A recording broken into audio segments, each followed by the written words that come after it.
Good morning, my little historians, and today we're going to be talking about Period 2, Key Concept 4.2.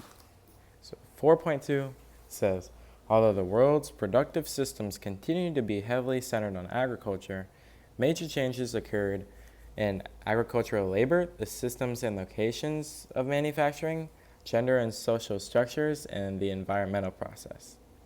So, we start off talking about demand for labor and raw materials and basically just peasant agriculture, plantations, slave trade, all of that. So start off talking about the transatlantic slave trade. So after the Columbian exchange, the exchange of foods, diseases, people, religion, ideas, and this really is the first time where the world could actually trade with each other, where we could get things across the world. This was the first time. So, specifically speaking about slaves, so the most, not famous I would say, but the most prominent for us, or the most important for us, is transatlantic slave trade, because that was right at home in our back door. So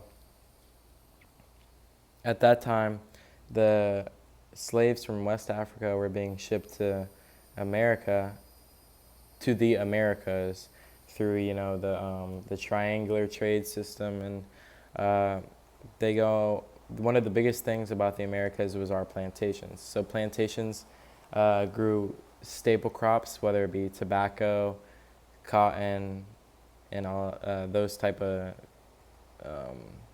farms. So next it says peasant and artisan labor intensified in many regions demand for food and consumer goods. So consumer goods are like things we don't need, but we want to buy for ourselves. So like an iPhone, or like the newest like lacrosse stick, but so there's actually a saying. It says that the Slinky toy won the Cold War, and this is from an example I use a lot is Berlin. When Berlin was split between East and West Berlin, they could go into West Berlin and see the economic prosperity and the things they could get there. They went to West Berlin, and one of the biggest things they noticed is consumer goods. So whether it be fashion, clothes, but like the example says, the Slinky toy. So the Slinky toy is really what boosted our economy, and I'm kind of getting ahead of myself, but it boosted the economy so that we could, manufacture more weapons and stuff, but that's for period 4. So back to period 2. It says enslavement in Africa continued and its traditional forms. Or before I get off topic, it says consumer goods increased. So in period 2,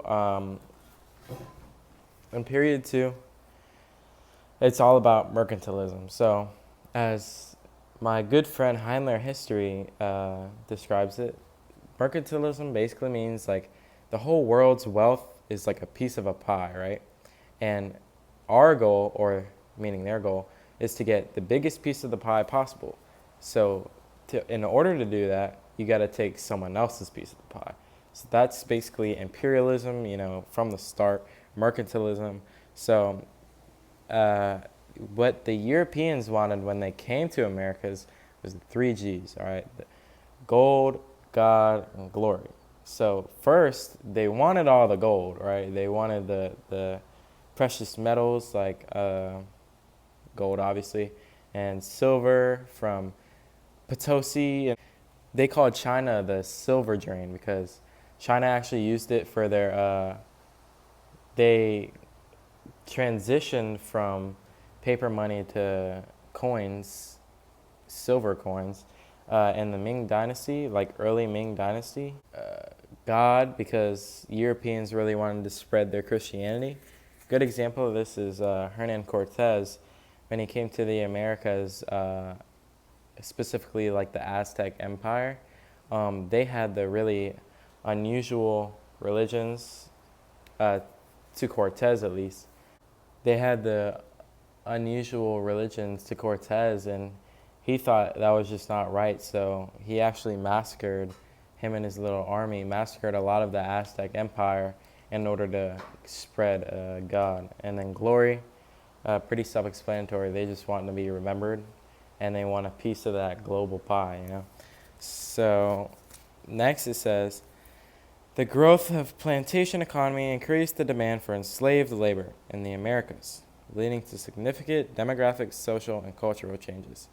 So, demographic, social, cultural changes, that's all, like the 3Gs, that's basically God. And just them coming over is just already going to change the gene pool, because when you come over and, you know, they're bound to have children, they're going to share the traits of both parent, right? That's basic genetics. So that creates little subdivisions of people, like the mestizo, mulattoes, all of them. It says, newly developed colonial economies in the Americas largely depended on agriculture, utilized existing labor systems, the Midas system, new labor systems. So that's all about labor systems, whether it be chattel slavery, indentured servitude, and the encomienda and hacienda system. So it's all about coerced labor, doing things that are against your will, and that's how they consolidated their power in period 2. You know, saying that in order, like, you don't have to pay taxes, but you have to do this work for us in order to live in our country. That's about it for period 2 key concept 4.2, and yeah.